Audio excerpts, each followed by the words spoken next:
Hola a todos y todas, soy la doctora Viviana De Gea, soy médica especialista en microbiología, parasitología y enfermedades infecciosas y en esta ocasión vamos a desarrollar el módulo 6, resistencia a los antimicrobianos.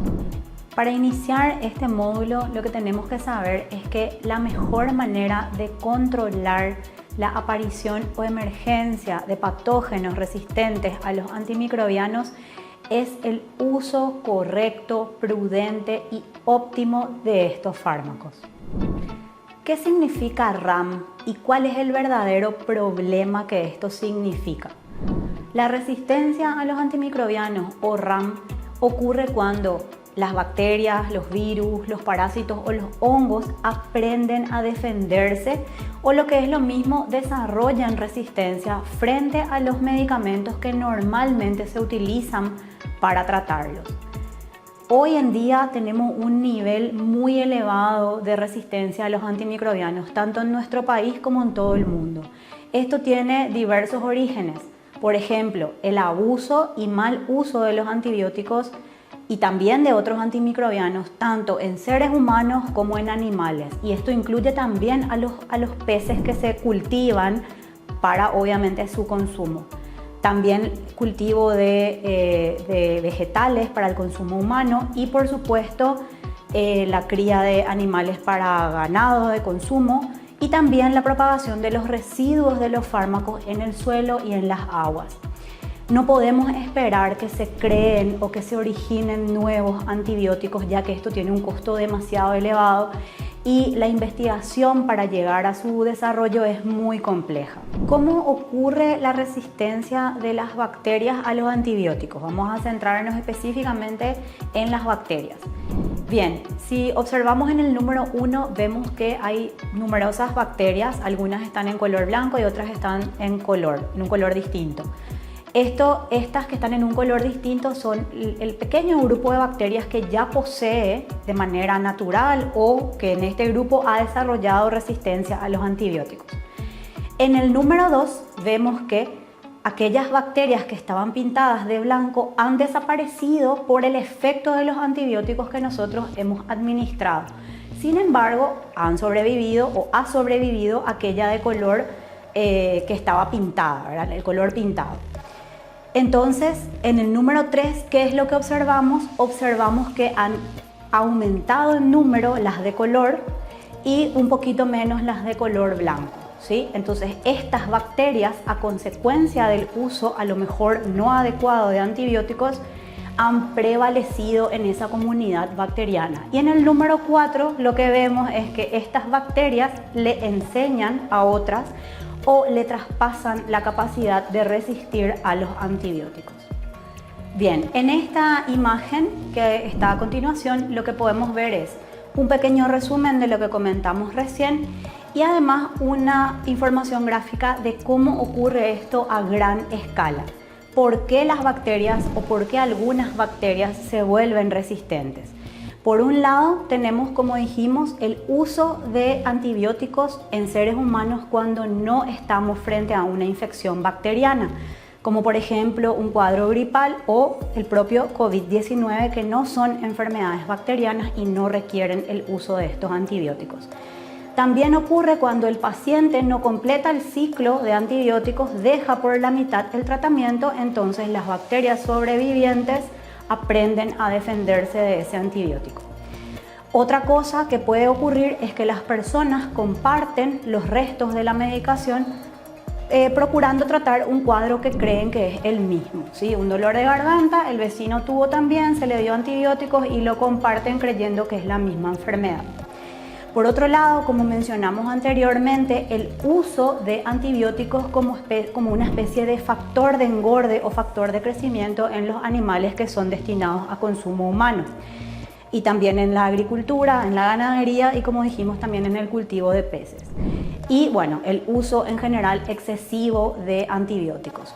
Y más abajo vamos viendo también cómo el hecho de que utilicemos antibióticos en los animales destinados al consumo afecta al ser humano. Fíjense en la imagen donde podemos observar que al administrarle antibióticos a los animales, lo que ocurre es que parte de su microbiota o flora normal adquiere resistencia a los antibióticos. Cuando nosotros consumimos esa carne, por ejemplo, poco cocida, lo que estamos introduciendo a nuestro organismo es esa microbiota de ese animal que ya es resistente a los antibióticos. Lo mismo ocurre con los suelos, con los desechos de los propios animales que a través de sus excretas expulsan estos antimicrobianos o incluso ya las bacterias resistentes a los mismos. Y por último, un factor muy importante es el hecho de adquirir una infección intrahospitalaria a consecuencia de una bacteria que es resistente a los antibióticos. Por último, en esta imagen lo que podemos ver es el costo tanto humano y económico que representan las infecciones ocasionadas por las bacterias resistentes a los antibióticos. Por un lado tenemos que la Unión Europea estima que aproximadamente 25.000 muertes al año ocurren por infecciones resistentes a los antimicrobianos. Probablemente ocasione 2.5 mil días más de estancia hospitalaria y eso conlleva un sobrecosto económico importante que representa aproximadamente 15.000 millones de euros en un solo año. Pero bueno, finalmente, ¿qué es lo que podemos hacer para revertir o controlar esta situación? Un pilar esencial es la prevención y control de las infecciones. Uno de los pilares básicos es el lavado de las manos, la higiene y desinfección de los ambientes, la vigilancia epidemiológica. Esto significa este sistema de alerta que tenemos para detectar la emergencia de estos patógenos y por supuesto lo que nos trae a este tema, que es el manejo apropiado de los antimicrobianos. Esto se trata de un problema de salud pública a nivel de todo el mundo. Se puede estimar que alrededor de 700.000 personas en todo el mundo mueren a causa de infecciones asociadas a patógenos resistentes a los fármacos. Esto incluye bacterias, VIH y también malaria. Se estima, hay una proyección de que si para el 2050 todo sigue igual, sin ningún tipo de intervención, las infecciones ocasionadas por bacterias resistentes van a suponer la primera causa de muerte en todo el mundo, superando incluso al cáncer. Podemos llegar a tener hasta 10 millones de fallecimientos anuales asociados a este tipo de infecciones. Entonces, hoy, si dejamos de hablar de COVID, la amenaza a la salud pública mundial más importante en este momento son las infecciones ocasionadas por bacterias resistentes a los antibióticos.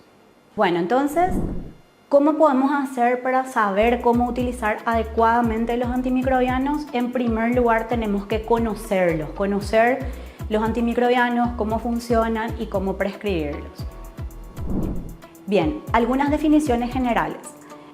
Antibiótico o antimicrobiano, como se conoce hoy en día, fue acuñado inicialmente por Selman Waksman en el año 1941 y se refiere a los compuestos químicos o sustancias que tienen la capacidad de inhibir el crecimiento de los microorganismos, en este caso específicamente de las bacterias. Y como vamos a ver un poco más adelante, incluso en algunos casos puede llegar a destruir a estos microorganismos.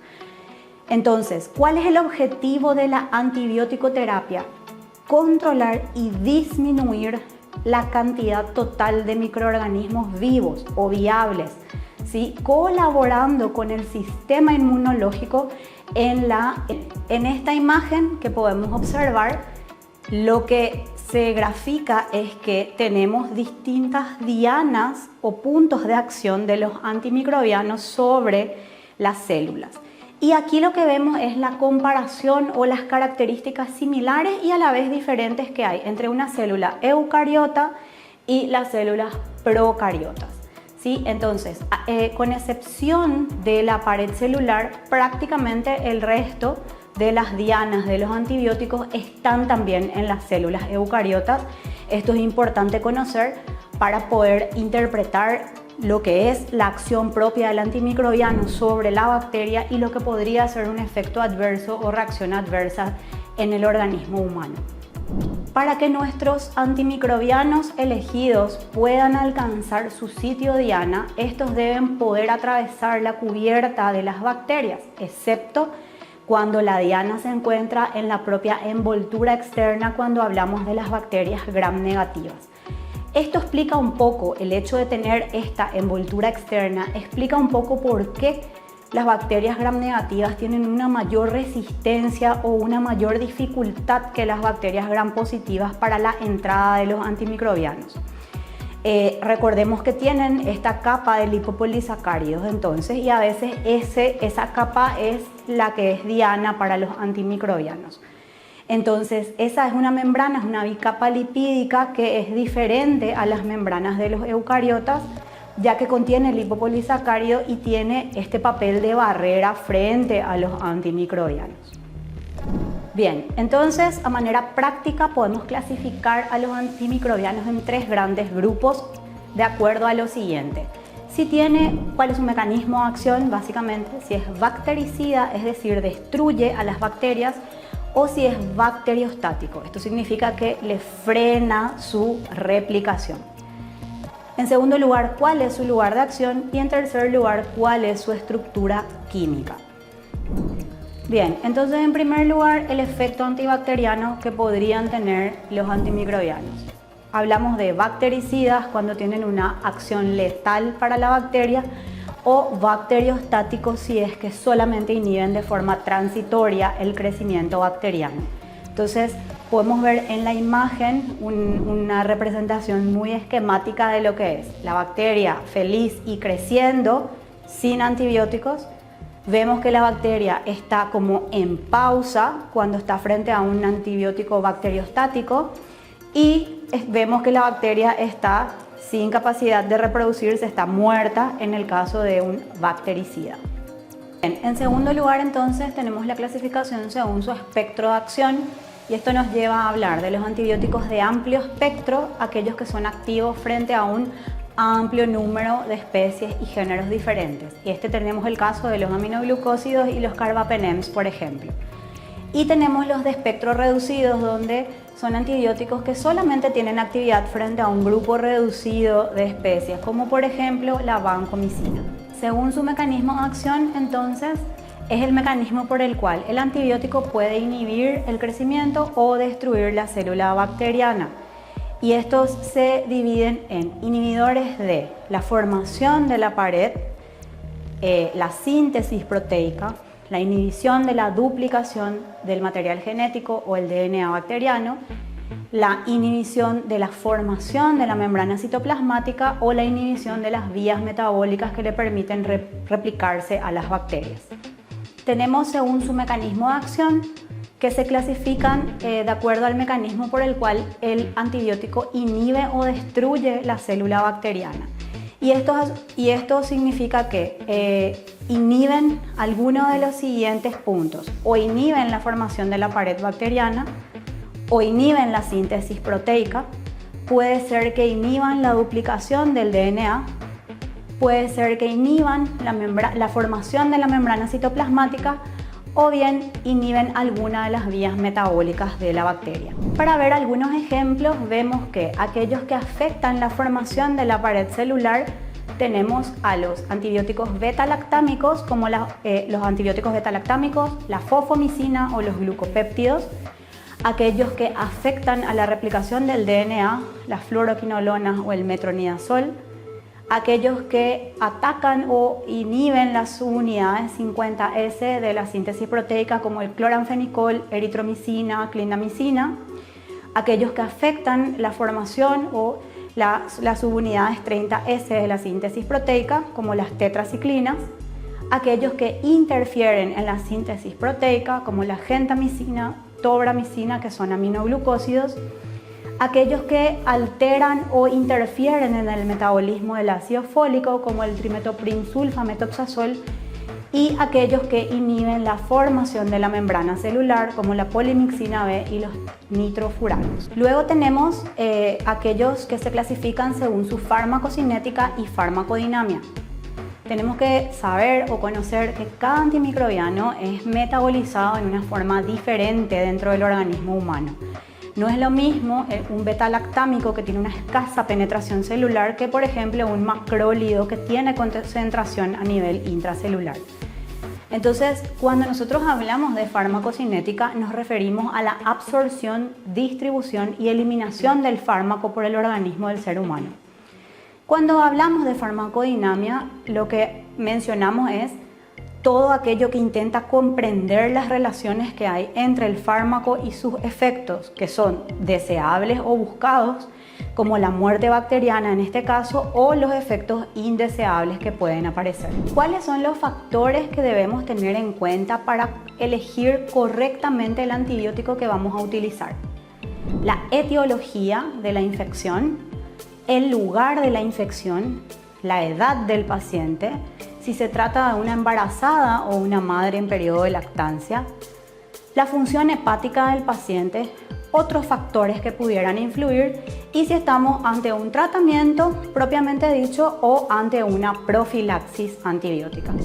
La elección del antibiótico y su posología entonces van a verse influidos por diversos factores y estos van a estar relacionados con los pacientes, ¿sí? Sus enfermedades de base, las comorbilidades que puedan tener, el compromiso de su sistema inmune, la función orgánica, tanto renal como hepática, y, por ejemplo, historia de alergia o hipersensibilidad previa a fármacos, así como el peso y talla del paciente.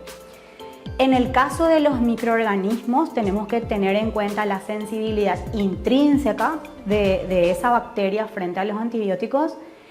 Tenemos que conocer un dato muy importante que son los patrones de resistencia en el establecimiento de salud donde nosotros estamos, la epidemiología local o la epidemiología hospitalaria. Tenemos que tener en cuenta también que es mucho más común o frecuente que en las unidades de cuidados críticos o terapias intensivas el paciente tenga una infección por un microorganismo ya resistente a los antibióticos.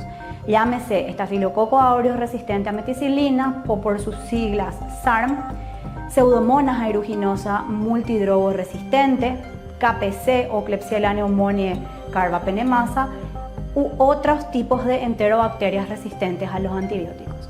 Y por último también tenemos que tener en cuenta los factores asociados al propio fármaco. ¿Cuáles son las características de este fármaco en relación a su seguridad y eficacia? ¿Cuáles son sus propiedades farmacocinéticas y farmacodinámicas? En quinto lugar tenemos que se pueden clasificar según su estructura química y esta es una clasificación bastante utilizada en la literatura médica y científica. Está fundamentada en la similitud química que puede haber en algunos grupos de antibióticos según los núcleos, según la base de sus estructuras y esto les puede transferir o conferir ciertas semejanzas en sus propiedades físico-químicas y farmacológicas. Como ejemplo podemos mencionar a la estructura de los beta-lactámicos que son aquellos que inhiben la síntesis de la pared celular. Ellos tienen su estructura, su anillo beta-lactámico y luego tenemos algunos ejemplos de acuerdo a las variaciones estructurales que ellos hacen. Podemos tener a los monobactams, a las penicilinas y a las cefalosporinas. Bien, hablemos entonces de los microorganismos multiresistentes. Podemos clasificarlos también en los patógenos resistentes prioritarios, los de prioridad 1 o crítica. De entre ellos encontramos al Acinetobacter baumannii resistente a los carbapenems, Pseudomonas aeruginosa resistente a carbapenems y en general a los enterobacterales resistentes a carbapenems y productores de beta-lactamasa de espectro extendido, más comúnmente conocidos como BLE o BLEA.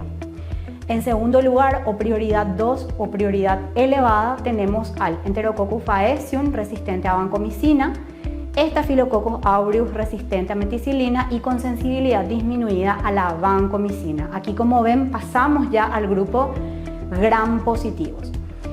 Luego tenemos a lo mejor algo que vemos menos frecuente en nuestro entorno, pero no deja de ser importante, que es el Helicobacter pylori resistente a la claritromicina.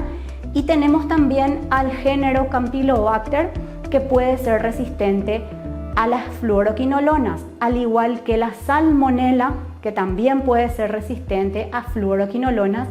Y un problema muy importante de salud pública, que es la Neisseria gonorrhoeae resistente a cefalosporinas y fluoroquinolonas. Como saben, la Neisseria gonorrhoeae es responsable o bien ocasiona las enfermedades de transmisión sexual, una de las más frecuentes, que es la gonorrea. Y se imaginarán el gran impacto de salud pública que tiene que se disemine una cepa de Neisseria gonorrhoeae que sea resistente al antibiótico, que es el pilar del tratamiento. Finalmente tenemos la prioridad 3 o prioridad media, donde encontramos al Streptococcus pneumoniae o neumococo con susceptibilidad disminuida a la penicilina, el Haemophilus influenza resistente a ampicilina, el género Shigella resistente a fluoroquinolonas. Bien, entonces hablemos de cuáles van a ser nuestros principales elementos para usar correctamente los antibióticos en un entorno ambulatorio. En primer lugar, tenemos que usar diagnóstico basado en la evidencia y, siempre que sea posible, utilizar guías de tratamiento antimicrobiano. Siempre que podamos, debemos posponer el inicio de antibióticos si es que no estamos seguros de cuál es la etiología del cuadro. Tenemos que tener un entrenamiento en comunicación asertiva. Esto significa que si nosotros estamos convencidos que se trata de un cuadro viral, no cedamos a la presión de prescribir antibióticos. Expliquémosle al paciente y a sus familiares que realmente no son necesarios. Cuando yo voy a prescribir un antibiótico, tengo que justificar correctamente. Debo dejar registrado tanto en la prescripción como en la historia clínica cuál es la causa por la que prescribo ese antibiótico. Y por supuesto, siempre que podamos, debemos proveer un apoyo a todo el equipo de salud para la toma de estas decisiones. Bien, miremos cuáles son los momentos claves para optimizar el uso de antibióticos. Miremos, por ejemplo, la neumonía adquirida en la comunidad. Siempre que podamos, reevaluemos al paciente de forma periódica para clasificarlo correctamente o reclasificarlo como neumonía o patología no infecciosa.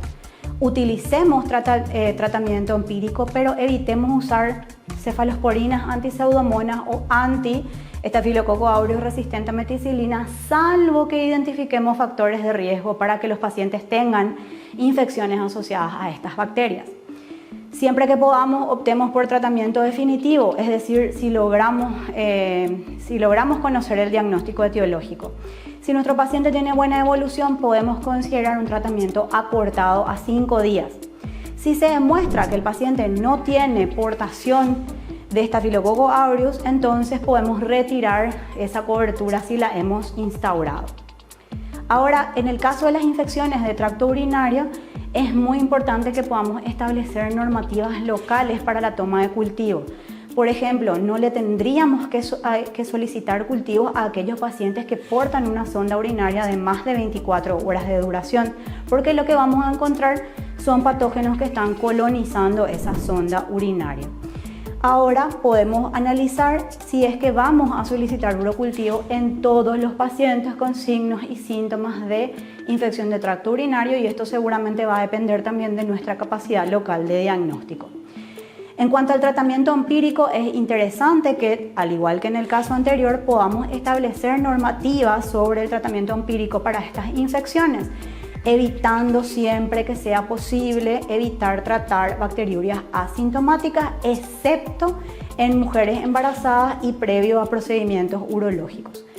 Y lo mismo con respecto al tratamiento definitivo, utilizar el menor tiempo posible de acuerdo a las guías en las que nos basemos para las tomas de decisiones. Con respecto a otra clasificación de infecciones que es bastante frecuente, la de piel y partes blandas, también es importante que podamos establecer criterios que definan correctamente las infecciones purulentas versus las no purulentas y podamos estadificar según la gravedad. Entonces, lo mismo para el tratamiento empírico, la misma recomendación, evitar utilizar fármacos antiseudomónicos o anti-Staphylococcus aureus resistente a meticilina, salvo factores de riesgo bien identificados. Al igual que en los casos anteriores, si tenemos buena evolución de la infección y no tenemos contraindicaciones, preferir la duración acortada de 5 días.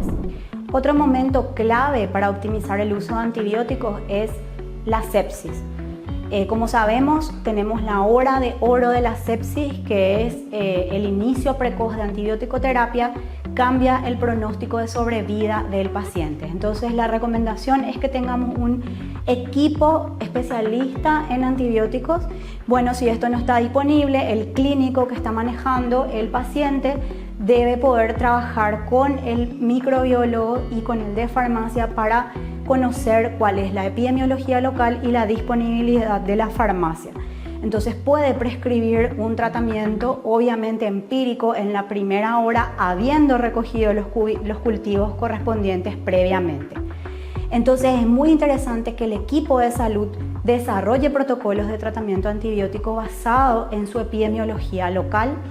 También es importante que estos protocolos estén accesibles para todos y sea relativamente sencillo de interpretar, y también incorpore las instrucciones de toma de muestras para los cultivos.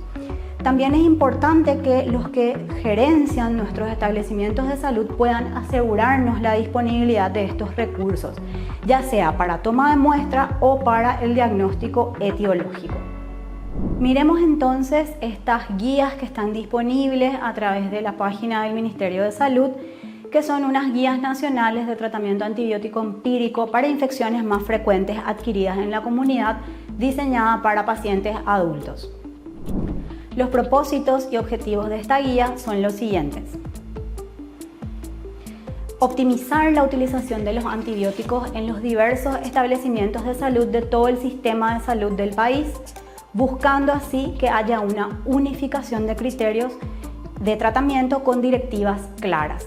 Los objetivos de esta guía entonces son promover en los profesionales de salud una buena práctica en el uso de los antimicrobianos de cara al tratamiento de las infecciones más comunes adquiridas en la comunidad. También proponer criterios que faciliten la toma de decisiones en el momento de indicar antibióticos, así podemos disminuir esa variabilidad clínica que hay y la emergencia de la resistencia antimicrobiana. Algunas consideraciones generales a tener en cuenta antes de iniciar una terapéutica antimicrobiana: conocer los signos y síntomas más comunes de un paciente con infección bacteriana, eso obviamente requiere inicio de antibióticos. La elección del mismo va a depender de dónde está localizada la infección, el estado del paciente y por sobre todo los datos epidemiológicos de los que disponemos. Esta presente guía fue realizada en base a recomendaciones existentes en la literatura internacional, regional y nacional, así como el compendio de datos del país sobre la resistencia antimicrobiana. Vamos a mirar entonces las recomendaciones de la guía para el tratamiento de las infecciones de piel y partes blandas. Estas infecciones las vamos a clasificar en no purulentas y purulentas.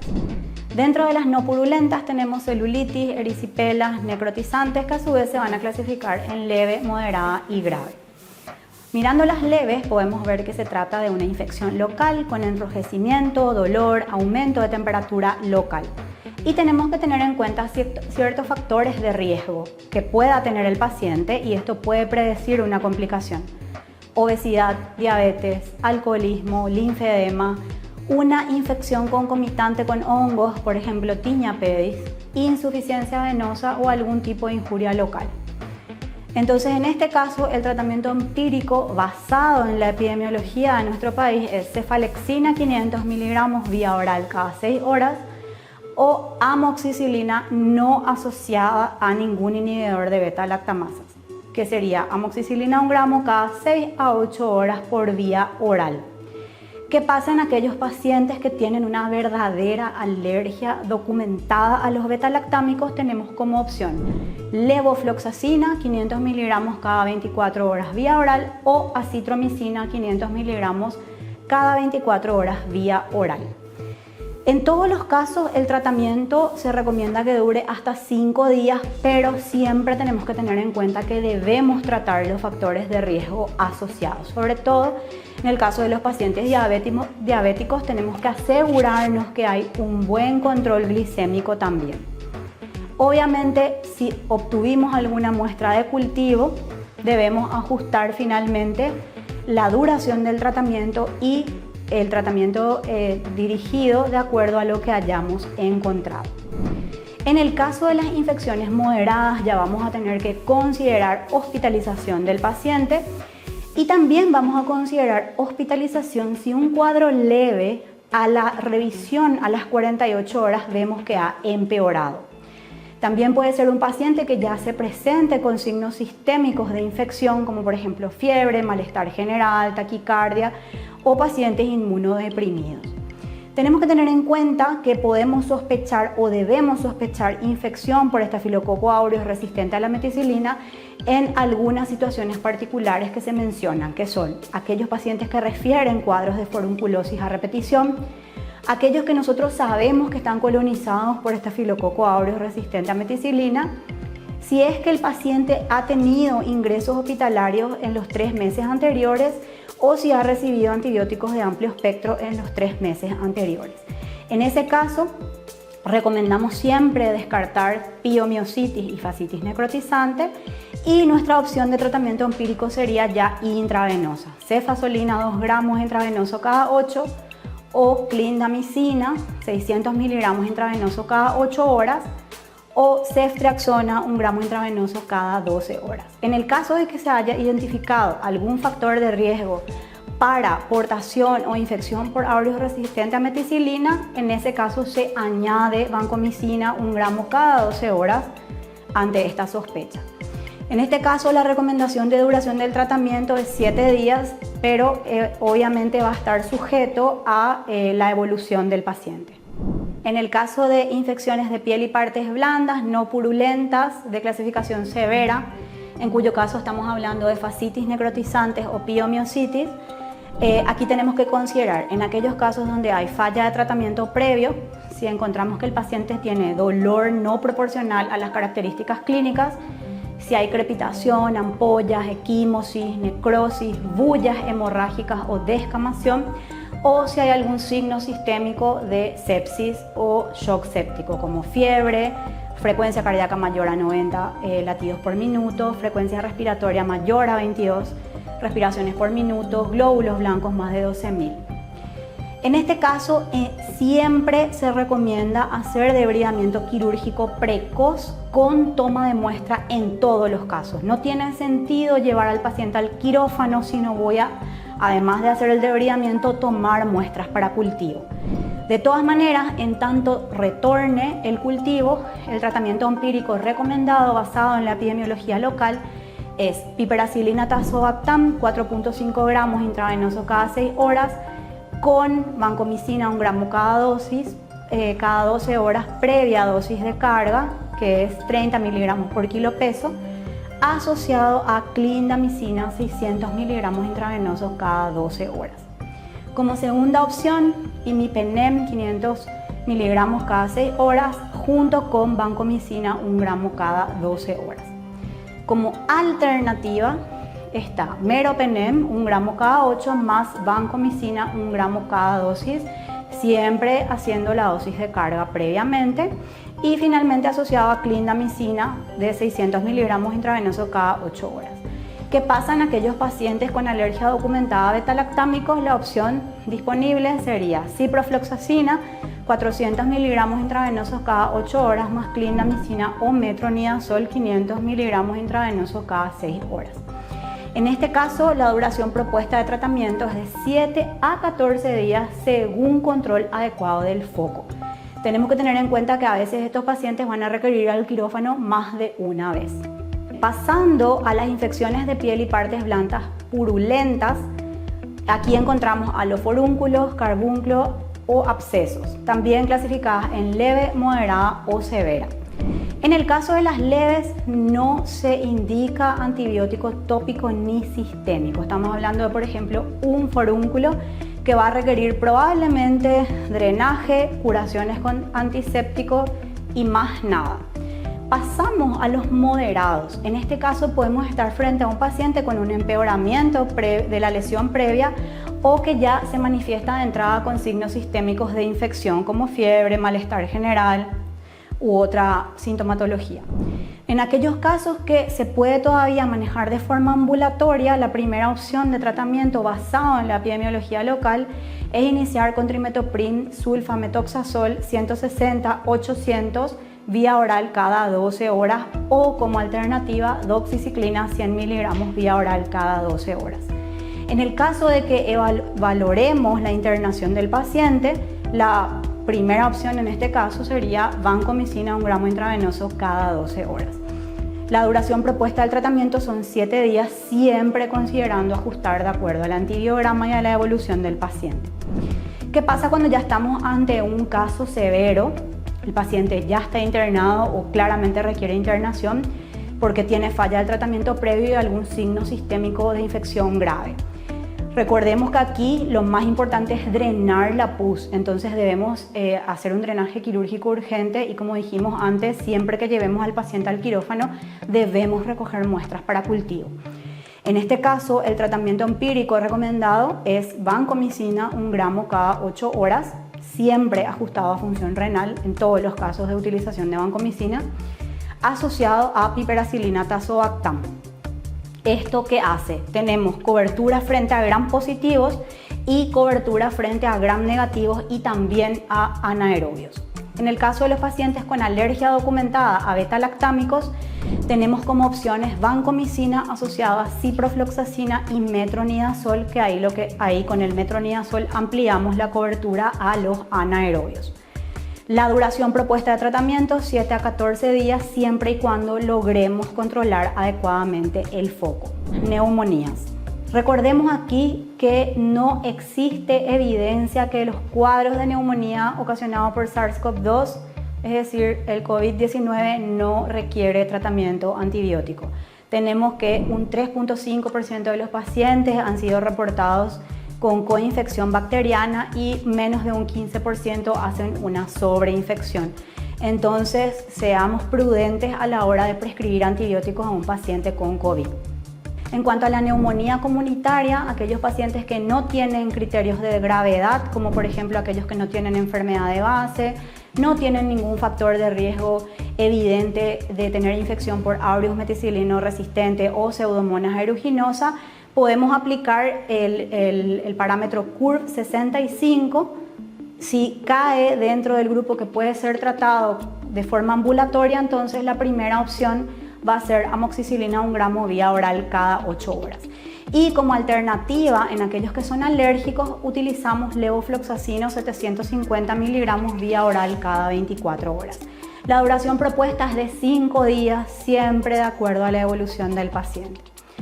En aquellos que presentan enfermedades de base, enfermedades crónicas, ya sean respiratorias, cardiovasculares, diabetes, en este caso, si han caído dentro del grupo de tratamiento ambulatorio, utilizamos como primera elección amoxicilina clavulánico o amoxicilina sulbactam 875 vía oral cada 12 horas asociado a acitromicina 500 miligramos vía oral cada 24 horas.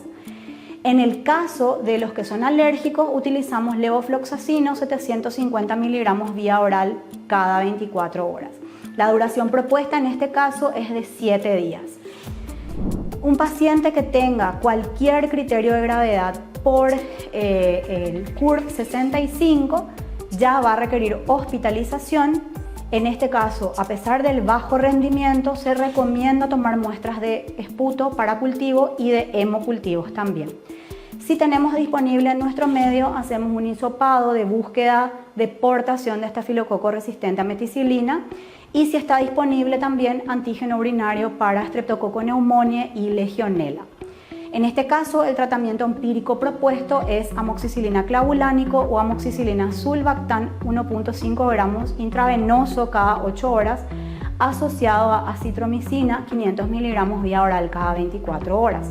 Como alternativa, ceftriaxona 1 gramo cada 12 más acitromicina vía oral también. O como segunda alternativa, levofloxacina, 750 miligramos intravenoso cada 24 horas, y esto sería solamente de segunda línea en el caso de que haya alergia. En los cuadros severos de neumonía adquirida en la comunidad, vamos a referirnos a si el paciente tiene ya algún criterio de gravedad como confusión mental, algún signo de falla orgánica, y en este caso recordemos que es demasiado importante obtener cultivos, ya sea respiratorio, hemocultivos y también el hisopado de búsqueda de Staphylococcus aureus. En este caso el tratamiento antibiótico recomendado es ampicilina sulbactam 3 gramos cada 6 horas. Como segunda opción, ceftriaxona 1 gramo cada 12 horas más levofloxacina 750 miligramos cada 24 horas.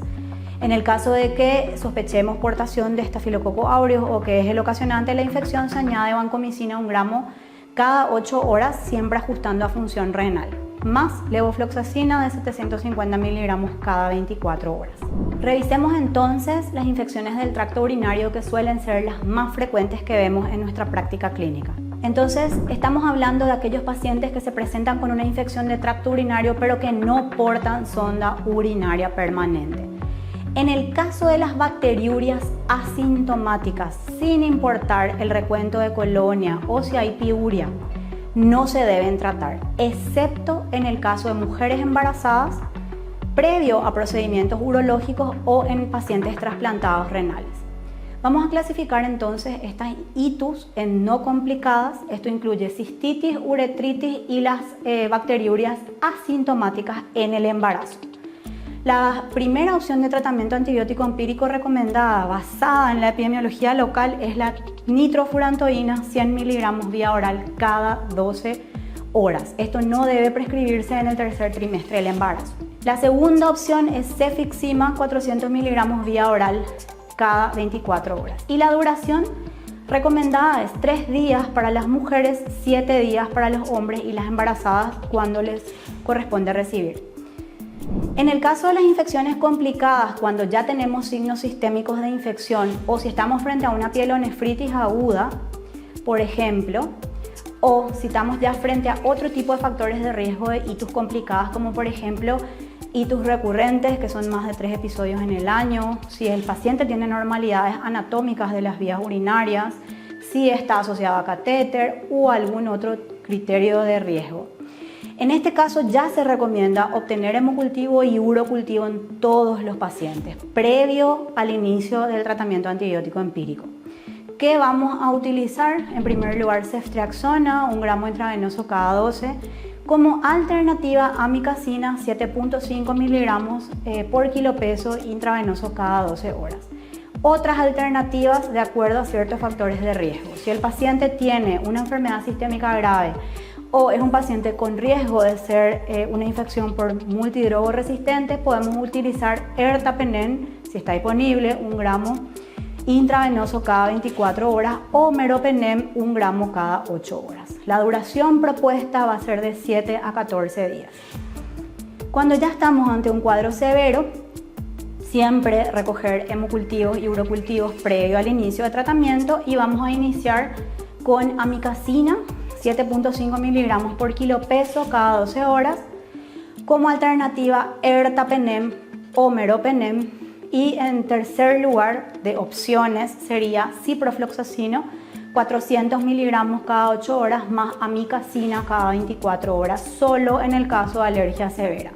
La duración sería de 7 a 14 días también. Muchas gracias. Así concluye el módulo 6, resistencia a antimicrobianos. Pueden consultar la bibliografía en el aula virtual o en la descripción del video. Hasta la próxima.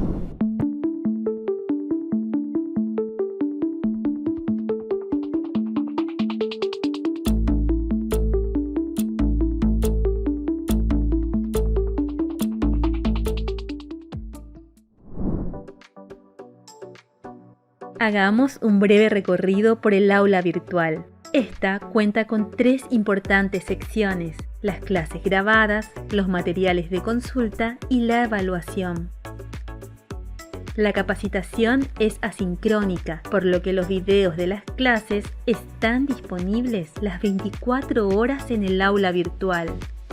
haga clic en el módulo de su elección. Podrá visualizar la información básica del módulo en esta sección. Para reproducir el video de la clase, diríjase a la sección Clase pregrabada. A continuación, despliegue el reproductor y haga clic en el botón de reproducir. Los videos pueden ser visualizados todas las veces que sean necesarias. Detener la reproducción, retrocederla o adelantarla conforme a la necesidad. Una vez finalizada la clase, continúe su formación visitando la sección Materiales de consulta, donde podrá conocer la bibliografía básica del módulo e incluso, en la mayoría de los casos, podrá descargarla. Tómese el tiempo necesario para consultar estos materiales. Tanto los videos de las clases pregrabadas como los materiales de consulta son indispensables para completar con éxito la evaluación del módulo. Para completar la evaluación del módulo, diríjase a la sección Evaluación del módulo. Haga clic y desplegará el formulario. Asegúrese de marcar la respuesta correcta en todos los casos. Aprobar la evaluación de todos los módulos de la capacitación virtual es un requisito indispensable para completar con éxito su formación y obtener el certificado de participación. Gracias por su atención y éxitos en su proceso de formación profesional.